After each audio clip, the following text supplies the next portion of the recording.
Hello दोस्तों, welcome to software engineering channel. क्या हाल चाल है आप लोगों का। ब्लेज़र की सीरीज़ के अंदर आज हम जिस कंपोनेंट को बनाने वाले हैं वो आपको भी पता है कि वो है सर्च कंपोनेंट। ठीक है, मैं अपने प्रोजेक्ट को रन करता हूं और मैं आपके सामने सर्च कंपोनेंट खोल के दिखाता भी हूं और उसमें अब हमने थोड़ी सी चेंजिंग भी करनी है। चेंजिंग क्या करनी है, वो ये कि हमसे ना पीछे एक छोटी सी मिस्टेक हो गई, एक चीज़ हमसे मिस हो गई। जब हम जॉब कंपोनेंट क्रिएट कर रहे थे तो जॉब कंपोनेंट में लोकेशन की भी प्रॉपर्टी थी और अब हम वो क्रिएट करना भूल गए। तो अब मेरे पास एक तो ऑप्शन ये है कि मैं दोबारा से मॉडल में जाऊं, वहाँ पे लोकेशन की प्रॉपर्टी क्रिएट करूं, फिर दोबारा से माइग्रेशन चलाऊं, फिर माइग्रेशन चलाने के बाद जब वो टेबल के अंदर प्रॉपर्टी ऐड हो जाए तो फिर मैं क्रिएट जॉब के पेज पे दोबारा से जाऊं, वहाँ जाकर एक और नई प्रॉपर्टी ऐड करूं जहाँ से मैं डाटा को ऐड कर सकूं। कौन सा डाटा को, मतलब लोकेशन वाले डाटा को, और फिर उसके बाद जो रिकॉर्ड मैंने डाले हुए मैं उनको अपडेट करके उनके डाटा को चेंज करूँ। अच्छा, एक तो ऑप्शन मेरे पास ये है। डेफिनेटली अगर मैं किसी क्लाइंट की साइट पे काम कर रहा होता तो मैं यही काम करता, लेकिन इस वक्त मैं ट्यूटोरियल बना रहा हूँ और मेरा मकसद आपको चीज़ें सिखाना है, तो मैं उस पूरे मामले पे जाके अपना टाइम ज़ाया दोबारा नहीं करूँगा, वीडियो को लंबा नहीं करूँगा, बल्कि मैं आपको सर्च के कंपोनेंट को चलाना सिखाऊंगा सिंपली दो चीज़ों की बेस पे, कीवर्ड और कैटेगरी। और लोकेशन जो है उसको, इस वाले बॉक्स को, इस ड्रॉप डाउन को मैं यहाँ से माइनस कर दूँगा। अच्छा, इसको माइनस करने की वजह यह है कि इसके होने या ना होने से हमारी लर्निंग पे कोई असर नहीं पड़ने वाला। अगर ये होता तो जिस तरीके से हम काम करते अब भी हम उसी तरीके से काम करेंगे। जब ये नहीं है तो पूरी की पूरी चीज़ें हम उसी तरीके से सीख सकते हैं। तो चलें अब हम स्टार्ट लेते हैं और अब हम काम करते हैं और अपना ये लास्ट कंपोनेंट, सर्च वाला जो कंपोनेंट है, इसको भी पूरा करते हैं। इसके बाद हमारी जो साइट है वो मुकम्मल हो जाएगी और हमारा नेक्स्ट काम जो है वो log in and authentication system को बनाना रह जाएगा। तो वो हम बाद में इसके बाद एंड पे करेंगे। ठीक है, सो चलें अब हम स्टार्ट लेते हैं। तो मैं अपने इस प्रोजेक्ट को स्टॉप कर लेता हूँ और प्रोजेक्ट को स्टॉप करने के बाद सबसे पहले तो मैं अपने जो कंपोनेंट्स हैं उनमें जाकर, पेजेस के कंपोनेंट में जाकर एक नया पेज ऐड कर लूँगा जिसका नाम क्या है, ब्लेज़र कंपोनेंट, बल्कि यहाँ से पेज पे जाकर उसका नाम क्या होगा, सर्च। यानी कि मैंने एक सर्च के नाम से एक नया पेज यहाँ पे क्रिएट कर लिया और क्रिएट करने के बाद इसको वापस बंद भी कर दिया। हम इस पर बाद में आएंगे। फ़िलहाल हम कहाँ जा रहे हैं, फीचर्स में जाके सर्च कंपोनेंट के अंदर। सर्च कंपोनेंट में जाके सबसे पहला काम मैं क्या करने वाला हूँ, ये जो लोकेशन का कंपोनेंट है मैं इसको डिलीट करने वाला हूँ यहाँ से यहाँ तक। ठीक है, ये पूरा का पूरा जो हमारा कॉलम था ये हमने डिलीट कर दिया। अब इसके बाद हम शक्ल देखते हैं कि क्या बनी है आपका जो पेज है उसके ऊपर। डेफिनेटली एक कंपोनेंट कम होने के बाद क्या शक्ल होगी, वही शक्ल होगी, बस एक कंपोनेंट, मतलब एक ड्रॉप डाउन कम हो जाएगी। लेकिन ये है कि मैं फिर भी देखना चाहता हूँ कि कहीं कोई इश्यूज़ तो नहीं आ गए, कोई चीज़ फिक्स करने की ज़रूरत तो नहीं है। अगर है तो पहले उसको फिक्स कर लें, फिर हम उसके बाद इससे आगे बात करें। सो प्रोजेक्ट हमारा रन हो रहा है, उसके बाद हम बात करते हैं आगे। ठीक है जनाब, ये इशू है, देख लें। तो अगर हम इसको ऐसे ही रखना चाहें तब भी ठीक है, अगर हम इसको इसके साथ लेके आना चाहें तो हम वो भी कर सकते हैं। और मैं इसको साथ लाऊं या ऐसे ही छोड़ दूं। सो आई थिंक सो मैं ऐसे ही छोड़ देता हूँ। डेफिनेटली एक चीज़ हमने माइनस की है तो की है। मैं अगर चाहूँ तो मैं इसको इसके साथ यहाँ पे भी ला सकता हूँ, लेकिन फिर वो राइट वाली जगह खाली लगेगी और बैलेंस नहीं चीज़ें लगेंगी। तो यहाँ से मैं इसको जो है छोड़ रहा हूँ एम्प्टी और मैं ऐसे ही लेके चलूँगा। और आप लोग जो है इसको यहाँ पे अपना जो लोकेशन वाला है उसको जो तरीका स्टार्ट पे बताया वीडियो के वो फॉलो अप करके लगा लीजिएगा अगर आप लगाना चाहें तो। वैसे इसके अंदर ना मैं आपको फ्यूचर वर्क का एक सेक्शन दे के जाऊँगा। ये कोर्स जब कंप्लीट करूँगा तो मैं आपको इसके अंदर ना एक फ्यूचर वर्क के पॉइंट से एक चीज़ दे के जाऊँगा कि मैं यहाँ पे कोर्स को कंप्लीट कर रहा हूँ और जो चीज़ें मैं सिखा चुका हूँ उन चीज़ों की को ही इस्तेमाल करके आप इसके अंदर और क्या क्या एडवांसमेंट्स ला सकते हैं। तो वो सारी की सारी चीज़ें मैं आपको सिखा के जाऊँगा। मेरा मकसद सारी चीज़ें सिखाना है और उन सीखी हुई चीज़ों की बेस के ऊपर आपको फ्यूचर वर्क का एक पोर्शन देके जाना है, ताकि अगर आप चाहें तो इस प्रोजेक्ट को और आगे लेके जाना चाहें तो लेके जा सकते हैं। ठीक हो गया। सो वेल, अब हम अपने काम की तरफ चलते हैं। अब सबसे पहले मैं क्या करूँगा, मैं सर्च कंपोनेंट की तरफ वापस आ चुका हूँ और मैं सर्च कंपोनेंट पे फोकस करते हुए अब कुछ, क्योंकि मैंने इसमें डाटाबेस से बहुत सारा डाटा लेके आना है, तो मैं सबसे पहले तो क्या करूँगा कि मैं ऊपर टॉप पे जाके इंजेक्ट कर लूँगा इसके अंदर ऐप डीबी कॉन्टैक्ट्स डीबी के नाम से। और उसके बाद मैं इसके अंदर इंजेक्ट कर लूँगा यहाँ पर जाके नेविगेशन मैनेजर, नैव मैनेजर। ठीक है, अब इसके बाद यहाँ तक जब मैंने काम कर लिया, अब मैंने यहाँ पर बेसिकली करना ये है कि मैं ये चाहता हूँ कि मेरे इस इन इनपुट बॉक्स में जो ये जो एक ऊपर टॉप पे जहाँ पे कीवर्ड लिखने की जगह जो वैल्यू आए वो मेरे पास एक वेरिएबल में सेव हो जाए। तो इस काम के लिए सबसे पहले मैं क्या करूँगा, मैं यहाँ पे प्राइवेट स्ट्रिंग कीवर्ड के नाम से एक वेरिएबल बना लूँगा और इस कीवर्ड के नाम से बने हुए वेरिएबल को यहाँ पे जाके मैं @bind कीवर्ड कर दूंगा। यानी कि अब इस इनपुट बॉक्स के अंदर जो भी वैल्यू डाली जाएगी वो ऑटोमेटिकली इस वेरिएबल के साथ बाइंड हो जाएगी। ठीक है, अब इसके बाद मैं आगे वाला काम क्या करने वाला हूँ, मैं ये चाहता हूँ कि यहाँ पे जो कैटेगरीज़ हैं वो मेरी डेटाबेस में से लोड हो जाए। तो मुझे कैटेगरीज़ लाके इसके अंदर लोड करवानी है, तो उसके लिए मैं यहाँ पर सबसे पहले तो एक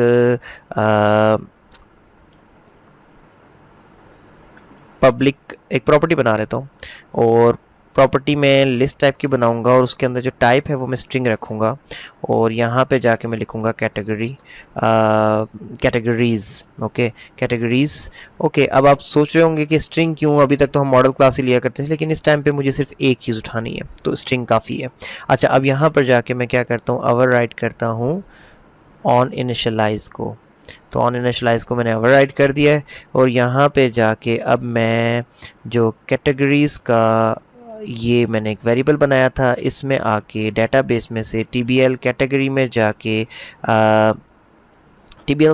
जाके सिलेक्ट पे चला जाऊंगा और सिलेक्ट पे जाके सिर्फ और सिर्फ क्या सिलेक्ट करूंगा, इसका नाम। जब हमें पूरे मॉडल की ज़रूरत है नहीं तो हम बिला वजह उसको क्यों लोड करवाएं। तो उसके बाद में इसको लिस्ट के फॉर्मेट में करके और इस स्ट्रिंग की जो लिस्ट है इसके अंदर जाके सेव कर दूंगा। सो मेरी सारी कैटेगरीज इसके अंदर आ चुकी हैं। ठीक हो गया। अब मेरे पास कैटेगरीज तो इसके अंदर आ गई हैं, अब इन कैटेगरीज को मुझे यहाँ पे शो करना है। तो ये जो सिलेक्टेड कैटेगरी है, ये सिलेक्टेड जिस पे लिखा हुआ आ रहा है, यानी कि पहले से सिलेक्ट होगा, तो इसको हम लिख देते हैं सिलेक्ट कैटेगरी, ये ऐसे लिखा हुआ आ जाएगा। और इन दो को हम करते हैं माइनस और नीचे जाके इधर हम यहाँ पे फॉर ईच चलाते हैं और यहाँ पे वेरिएबल कैटेगरी इन कैटेगरीज और ऐसे करके ये वाला ऑप्शन कंट्रोल X करके यहाँ पे डाल देते हैं।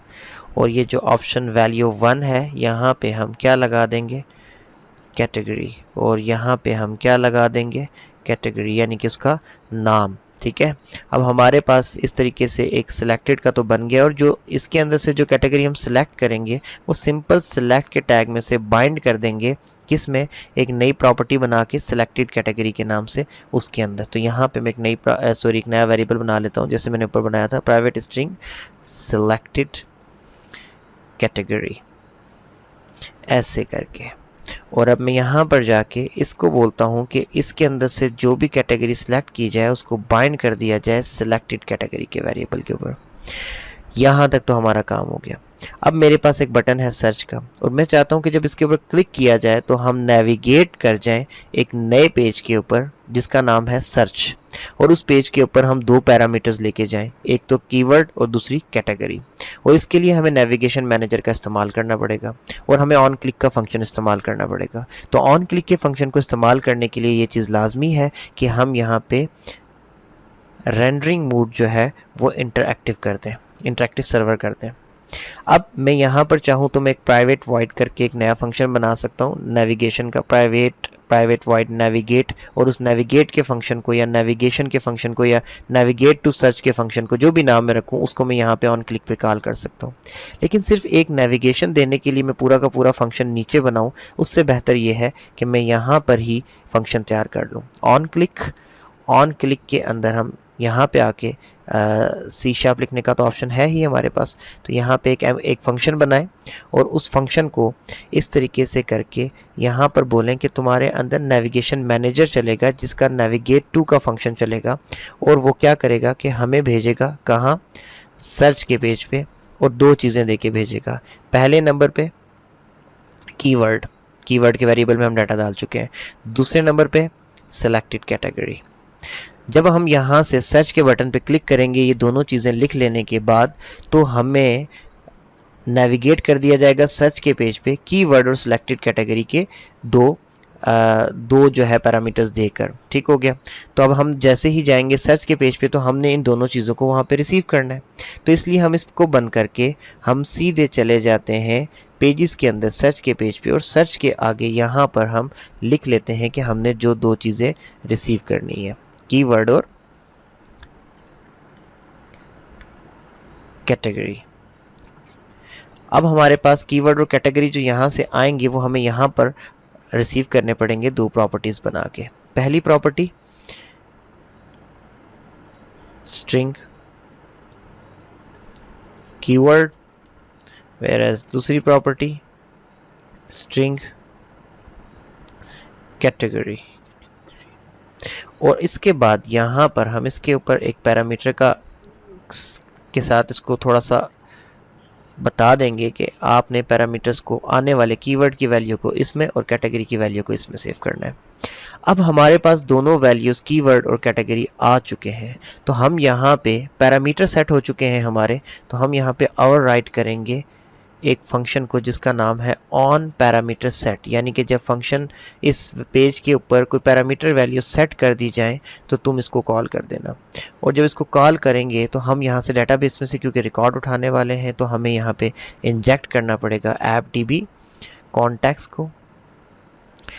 ऐप डीबी कॉन्टैक्ट्स को यहाँ पे इंजेक्ट कर लेने के बाद हम अब क्या करेंगे कि हम यहाँ पर एक जॉब्स की आई इन्यूमरेबल कैटेगरी बना लेते हैं, मतलब एक जॉब्स का वो बना लेते हैं, एक प्रॉपर्टी बना लेते हैं, प्रॉपर्टी आई इन्यूमरेबल, और इसमें क्या होगा जी जॉब, और उसके बाद यहाँ पे क्या आ जाएगा जॉब्स।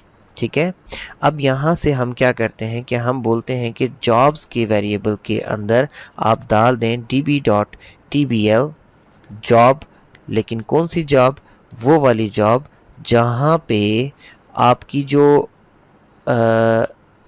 नेम है जॉब का वो कंटेन करता हो वो वाले कीवर्ड जो कि हमें दिए गए हैं।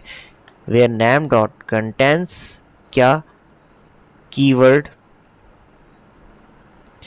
And x dot nature. हमने क्योंकि कैटेगरी को नेचर के नाम से रख दिया, वैसे क्या अजीब बात की थी हमने, लेकिन चलो कर दी तो कर दी।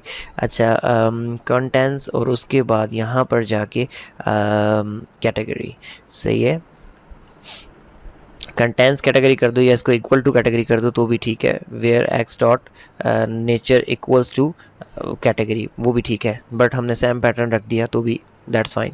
अच्छा यहाँ तक हमने काम कर लिया।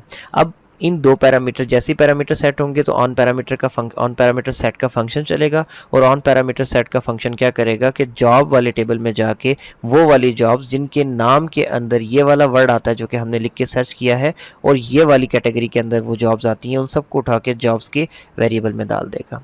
अब उन जॉब्स को हमें यहाँ पर HTML के अंदर शो करना है, तो शो करने के लिए हमें पूरा का पूरा जॉब वाला कार्ड चाहिए, और वो जॉब वाला कार्ड हमारे पास होम पे पहले से पड़ा हुआ है, तो हम होम के पेज से जाके उठा लेते हैं। ओ नहीं सॉरी, होम के पेज पे नहीं यार, बल्कि हमने फीचर्स के अंदर जाके ये जॉब लिस्ट कंपोनेंट बना के रखा हुआ है, ये वाला कंपोनेंट मैं इसकी बात कर रहा हूँ। देखें इसमें हमारे पास सारा का सारा काम हुआ हुआ है, तो हम इस कंपोनेंट को यहाँ से उठा लेते हैं। लेकिन इस कंपोनेंट को हम किस तरीके से उठाएंगे, कितना उठाएंगे, और वो क्या चक्कर होगा, मीन्स कि हमें HTML कोड ही तो इसका चाहिए। अब इस कंपोनेंट को फ़िलहाल तो हम ये करते हैं कि एज़ इट इज़ यहाँ से एंड तक कॉपी करके ले जाते हैं वहाँ पे, और वहाँ जाकर तो हम इसको अकॉर्डिंग टू द सिचुएशन जो है एडिट कर लेंगे। ठीक हो गया। मैं इसको यहाँ पे लगाता हूँ। लगाने के बाद मैं इसको क्या करता हूँ, जॉब्स के अंदर देखें ऑलरेडी सेटिंग बनी हुई है और यहाँ पे भी हम जॉब्स को इसके अंदर शो कर रहे हैं, तो ये कंपोनेंट तो एडिट करने की ज़रूरत नहीं रही हमें। अब यहाँ पर जो ये हम कैटेगरीज लोड कर रहे थे, ये सारा काम करने की हमें ज़रूरत नहीं रही। अब यहाँ पर ये जो ऑन क्लिक पे जॉब लोड्स हो रही थी, इनको करने की ज़रूरत नहीं रही। तो यहाँ पे जो ऑल जॉब्स का ऑप्शन है, इसको हम क्या कर देते हैं कि बल्कि हमें अब इस पूरे के पूरे नैव बार की ज़रूरत नहीं रही यार, सच बताऊं तो इसको मैं इस पूरे को मिटा देता हूं। मैं ऊपर वाला नहीं मिटाऊंगा क्योंकि मैं स्ट्रक्चर डैमेज नहीं करना चाहता। यहाँ पे जॉब लिस्टिंग की जगह मैं यहाँ जाके लिख लेता हूँ सर्च्ड जॉब्स, यानी कि जो जॉब आपने सर्च की हैं वो ये रहीं। और यहाँ पर जाके मैं क्या करता हूँ, मैं यहाँ पर ना एक एंकर टैग बनाने वाला हूँ, anchor tag not app, anchor tag, और इस एंकर टैग के अंदर एक h3 लगाने वाला हूँ, ठीक है ना। और इस h3 में जाके लिखूँगा मैं शो ऑल जॉब्स, और इस एंकर टैग के ऊपर क्या होने वाला है, इस एंकर टैग के ऊपर मैं href देने वाला हूँ, जिसके अंदर मैं बैक टू होम पेज चला जाया करूँगा। अच्छा, अब ये देखें काम तो हो गया। सो अब इस पेज के ऊपर हम आएंगे और हम यहाँ पे ये पैरामीटर्स पकड़ेंगे तो डेफिनेटली पैरामीटर्स यहाँ से आ रहे होंगे, एंड सो ऑन यहाँ पे इस पेज पे आकर तो हमारा वो डाटा पैरामीटर्स जो है वो इसमें आ जाएंगे, और ऑन पैरामीटर सेट इसमें डाटा चला जाएगा, और जॉब्स का डाटा जो है वो ऑटोमेटिकली फॉर ईच लूप के थ्रू यहाँ पे शो हो जाएगा, जो भी जॉब्स होंगी। तो काम तो हमने ऑलमोस्ट कर ही लिया। अब हम ज़रा इसको रन करके देखते हैं, डेफिनेटली इसमें कुछ ना कुछ प्रॉब्लम्स आएंगी, फिर हम उस वक्त उनको देखेंगे कि हमने इनको कैसे फिक्स करना है। तो प्रोजेक्ट रन करते हैं, चेक करते हैं कि हम कुछ डाटा देके तो उसकी बेस पे जब हम आगे जाते हैं तो क्या होता है, और प्रोजेक्ट हमारा किस तरीके से काम करता है। So project is loading now.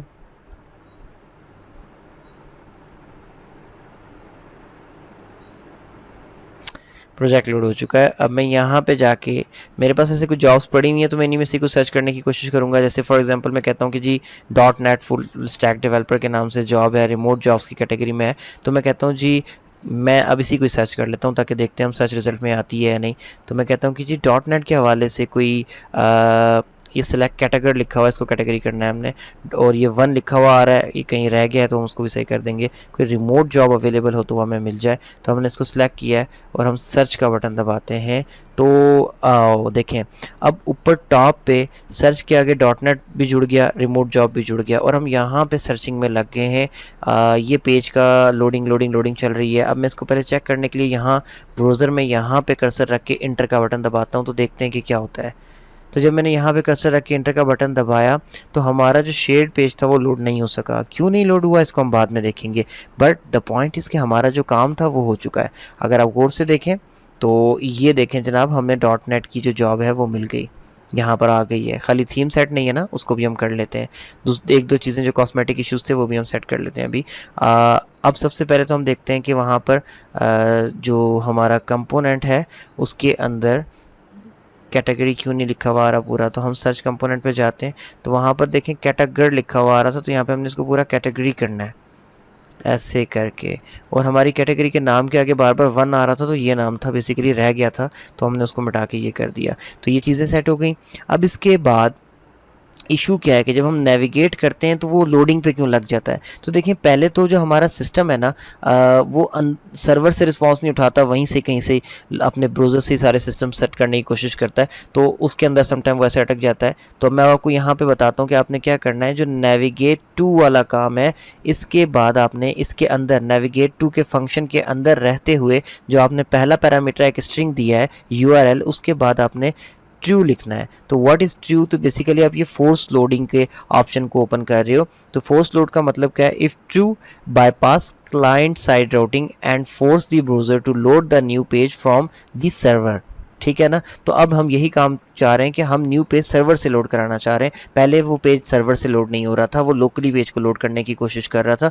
अब जब सर्वर से लोड होगा तो डाटाबेस से सर्च की बेस पे रिकॉर्ड लेके लोड होगा, तो वो लोडिंग नहीं चलेगी बल्कि डायरेक्ट हमारा जो पेज है वो ओपन हो जाएगा। तो ये इशू तो हमारा हो गया रिजॉल्व। अब इसके बाद हमारी जो अगली चीज़ है कि थीम क्यों नहीं आ रहा था। तो थीम, क्योंकि देखिए अब हमने जो सर्च का पेज है हम इस पे 2 स्टेप फॉरवर्ड जा चुके हैं यार। तो अब हमें जो थीम के जो हमारे जितने भी लिंक्स हैं उनको भी 2 स्टेप फॉरवर्ड ले जाके सेट करना पड़ेगा, तभी जाके ये सारा मामला हल होगा। तो उसके लिए हम क्या कर सकते हैं मैं आपको बताता हूँ। हम हम लेआउट में जाते हैं और हम अपने मैन लेआउट में जाते हैं। तो मैन लेआउट में जाकर तो ये जो आपके ऑप्शन है ना, इनको हम क्या कर देंगे, डबल स्टेप फॉरवर्ड, तो ये 2 स्टेप फॉरवर्ड आ जाएंगे हम इनके अंदर, सबके अंदर। तो ये जो ऑनलाइन लिंक है इन सबको छोड़ के हम इसके पीछे ये चीज़ें लगाते हैं और फिर दोबारा से चेक करते हैं कि क्या इससे हमारा बग फिक्स हो रहा है या नहीं हो रहा। तो यहाँ पे भी लगा देते हैं ऐसे ऐसे ऐसे ऐसे और ऐसे। ओके हो गया, नहीं आखिर पे काम ख़राब हो गया से, ठीक है। अब हम दोबारा से जाते हैं, पेज को लोड करते हैं और देखते हैं हमारा इशू रिजॉल्व हो चुका है या नहीं हो चुका। सो बड़ा इंटरेस्टिंग वे में हम यहाँ तक पहुँचे हैं, लड़ाई झगड़ा करते हुए, बग्स के साथ लड़ते हुए, प्रॉब्लम सॉल्व करते हुए। अभी हम अपना समझ लें कि आखिरी कंपोनेंट सॉल्व कर रहे हैं, इसके बाद हमारा खाली ऑथेंटिकेशन एंड ऑथराइजेशन का टॉपिक रह जाएगा, जिसको हम जल्दी ही कवर अप कर लेंगे। अब मैं यहाँ पर जाके कीवर्ड दोबारा से लिखता हूँ, वही वाला .NET। उसके बाद कहता हूँ जी की कैटेगरी रिमोट जॉब सेलेक्ट करनी है और सर्च करना है। तो अब जैसे ही मैंने सर्च किया तो ये देखें रिमोट जॉब की कैटेगरी के अंदर जो जॉब मौजूद थी वो नज़र आ चुकी है। अब मैं शो ऑल जॉब पे अगर क्लिक करूँ तो मैं वापस पीछे आ जाऊंगा, लेकिन अगेन देखें वही इशू आ रहा है, क्योंकि वो सर्वर से तो हो नहीं रहा। हमने एंकर टैग में सिंपली href दिया हुआ है, तो href की बेस के ऊपर वापस नहीं जा पा रहा। तो इसको अगेन वही बात है कि इस प्रॉब्लम को फिक्स करने के बहुत से इशू हैं, लेकिन अगर आप चाहें तो इस प्रॉब्लम को बिल्कुल उसी तरीके से फिक्स कर सकते हैं जैसे कि हमने पहले उसको फिक्स किया, कि आप href की जगह यहाँ पर आप ऑन क्लिक दे दो और ऑन क्लिक के ऊपर जो है आप इसको एक ऐट लगाकर ऐसे, और यहाँ पर जाकर आप दोबारा से एक फ़ंक्शन बनाओ और फंक्शन के अंदर लिख दो नैव मैनेजर। जो है नैव मैनेजर यहाँ पे हमारे पास लगा हुआ नहीं है ना, हाँ नहीं, वो दूसरे पेज पे था। तो यहाँ पर आप एक नेविगेशन मैनेजर इंजेक्ट कर लें पहले, ऐट इंजेक्ट नेविगेशन मैनेजर को नैव मैनेजर के नाम से। अच्छा, आप कोई भी नाम रख सकते हो यार, मैंने बस अपनी एक बनाया हुआ है कि मैं हमेशा नैव मैनेजर नाम रखता हूँ, तो वो मेरे हाथ पे अब रहता है हमेशा, नैव मैनेजर और .navigate to ऐसे करके। अब आप इसको यहाँ पर बोल दें कि डबल कोट्स में कि तुमने यहाँ जाना है, और साथ ही इसके आगे बोल दें कि तुम्हारी फोर्स लोडिंग जो है वो ट्रू कर दी गई है, तो तुम फोर्स लोड करके जा सकते हो। अब हमारा जो काम था वो इजीली हो जाएगा, वो लोडिंग में स्टक नहीं करेगा। तो हम देखते हैं, क्योंकि ज़ाहिर सी बात है पहले पेज पे जा रहे हो तो सर्वर से लोडिंग तो लाजमी है यार, करवानी पड़ेगी, क्योंकि डाटा आपका सर्वर से वहाँ पे आ रहा है। अच्छा खैर, अब हम लोड करके दोबारा से इसको चला के देख लेते हैं, और इस चीज़ को हम दोबारा से टेस्ट कर लेते हैं कि सही से चल रहा है या नहीं। होपफुली सही चलेगा, लेकिन फिर भी चलें हम टेस्टिंग ले लेते हैं इसकी। तो ओ सॉरी, मैं क्या कर रहा हूँ। अच्छा, हम एडमिन पैनल में इतना गए कि मैं खुलते साथ ही उसके आगे / लगा के एडमिन पैनल खोलना शुरू कर देता हूँ। .NET लगा दिया और रिमोट जॉब सेलेक्ट कर लिया, अगेन सर्च मारा, यहाँ पे आए, रिज़ल्ट देखा, एंड अगेन इसके ऊपर अब ये प्रॉब्लम कर रहा है यार। मैं इसके ऊपर नेविगेट करना चाह रहा था, लेकिन वो उसके ऑन क्लिक के अंदर नहीं चल रहा। खैर, इसको हम बटन बना सकते हैं, शो ऑल जॉब्स की जगह हम एक बटन बना देंगे, और बटन बना के हम उसकी बेस पे काम कर सकते हैं। ये ऑन क्लिक नहीं चल रहा, तो डेफिनेटली क्योंकि वो href नहीं रहा, तो इसलिए अब ये इसके ऊपर नहीं चल रहा। मैं चाह रहा था कि ऑन क्लिक के ऊपर ये बैक कर दें हमें, खैर नहीं कर रहा। आप इसकी जगह ये कर दें, अगर नहीं भी कर रहा ये, तो आप इसको बटन की शक्ल दे दें, यहाँ पर इसके ऊपर बटन की क्लास लगा दें, और बटन की बेस पे आप इसको जो है बैक लेके जा सकते हैं, वो कोई ऐसा मसला नहीं है। तो मेरे ख्याल में अब इसके ऊपर मैं दोबारा से इसके ऊपर और ज़्यादा बात ना भी करूँ तो कोई समझता नहीं। आप एटलीस्ट इतना तो कर ही सकते हैं कि इस चीज़ को बटन की शक्ल दें और बटन के ऊपर ऑन क्लिक कॉल करके और नेविगेट टू मैन पेज करवा लें उस बटन के थ्रू, तो ये काम आप कर ही लेंगे। तो खैर, यहाँ तक जो हमारी मैन साइट का जितना भी काम था वो हमारा कंप्लीट हो चुका है। हमने कंप्लीट एडमिन पैनल बनाया, वहाँ से हम डाटा डालते हैं, डाटा डाल के उसके बाद हमारे जो कंपोनेंट्स हैं उनके ऊपर आके फ्रंट पैनल पे शो होता है। अब हमने इससे आगे करना ये है कि हमारा जो एडमिन पैनल है, अभी तो हम किसी भी एडमिन पैनल के पेज को ओपन कर सकते हैं। हम /admin लिखते हैं तो हमारा इंडेक्स आ जाता है एडमिन पैनल का, और उसके बाद हम add category, add job, add testimonial, शोट कैटेगरी, किसी भी पेज पे डायरेक्ट चले जाते हैं। जबकि ऐसा होना नहीं चाहिए, होना ये चाहिए कि हमारे पास एक पूरा का पूरा लॉगिन सिस्टम हो। हम जैसे ही किसी एडमिन के पेज को खोलने की कोशिश करें तो वो हमें कहे कि पहले लॉगिन करो, और जब हम वहाँ से लॉगिन करें तो उसके बाद ही वो हमें अलाउ करे कहीं भी आगे पीछे लेफ़्ट राइट मूव करना। तो ये चीज़ लाजमी है, और इस चीज़ के ऊपर आगे हमारे ट्यूटोरियल चलेंगे। ट्यूटोरियल एक आएगा या ट्यूटोरियल्स होंगे, उस चीज़ के ऊपर डिपेंड्स ऑन, तो वो हम तब की तब देखेंगे। लेकिन द पॉइंट इज़ कि अब आपके लॉगिन सिस्टम के अलावा कंप्लीट साइट मुकम्मल हो चुकी है। आप ब्लेज़र सर्वर के ऊपर एक साइट बना चुके हैं, आपने इंटरेक्टिव सर्वर को देखा, आपने सिंपल स्टैटिक पेजेस को भी इसके अंदर चेक कर लिया, आपने स्ट्रीम रेंडरिंग को भी इसके अंदर कंसेप्ट को क्लियर किया, आपने ये भी देखा कि फोर्स लोडिंग कैसे चलती है, नेविगेशन कैसे चलती है, किसी भी एक कंपोनेंट को पैरामीटर्स किस तरीके से पास किए जाते हैं, किस तरीके से एक पेज को पैरामीटर्स पास किए जाते हैं, किस तरीके से एक पेज के ऊपर एक से ज़्यादा पेज डायरेक्टिव्स यूज़ किए जाते हैं। सो आपने इसके अंदर ईच एंड एवरीथिंग, वैलिडेशंस वगैरह सारा कुछ बहुत ज़बरदस्त तरीके से कवर किया है, और मैंने पूरी कोशिश की है कि मैं इस कोर्स के अंदर आपको ज़बरदस्त तरीके से सारी चीज़ें कवर करवाऊँ। आई होप सो कि यहाँ तक आपको चीज़ें कवर हो ही गई होंगी। ऑथेंटिकेशन, ऑथराइजेशन, मुश्किल नहीं है। अगर आप अच्छे तरीके से समझेंगे तो आपको बड़ी आसानी से समझ आ जाएगा, और उसको समझने के बाद हम उससे आगे चलेंगे। तो अभी हम इस वीडियो को यहीं पे एंड करते हैं। ट्यूटोरियल्स की सीरीज़ ये अच्छी लग रही है तो प्लीज़ इसको लाइक करें, सब्सक्राइब करें। आपकी इस सपोर्ट के बाद ही हम आगे कुछ और ट्यूटोरियल बना सकेंगे। मेरा प्लान है कि आगे डॉट नेट के अंदर मैंने बहुत सारी सीरीज़ लेके आनी है। एंड्रॉयड एप्लीकेशन डेवलपमेंट को भी लेके आऊँगा। इसी तरीके से रेजर पेजेस की बेस के ऊपर भी सीरीज़ लेके आऊँगा। एमवीसी की बेस पे सीरीज़ हमारे पास ऑलरेडी अवेलेबल है। एपीआईज़ का कंसेप्ट इससे पहले मैंने जो ब्लेज़र वेब असेंबली का कंसेप्ट था उसके साथ कवर करवा रखा है। सो आगे बहुत सारी चीज़ें आने वाली हैं। जनरल कंसेप्ट मैं ऑलरेडी शेयर करता रहता हूँ, लेकिन अगर ज़रूरत है तो सिर्फ और सिर्फ आप लोगों की सपोर्ट की, जो कि लाइक और सब्सक्राइब की सूरत में मिल सकती है, कमेंट के अंदर एप्रिसिएशन की सूरत में मिल सकती है। सो प्लीज़ वो ज़रूर कर दिया करें 1 मिनट निकाल के। Thank you so much. दोबारा मिलते हैं नेक्स्ट वीडियो में, तब तक के लिए अल्लाह हाफिज़।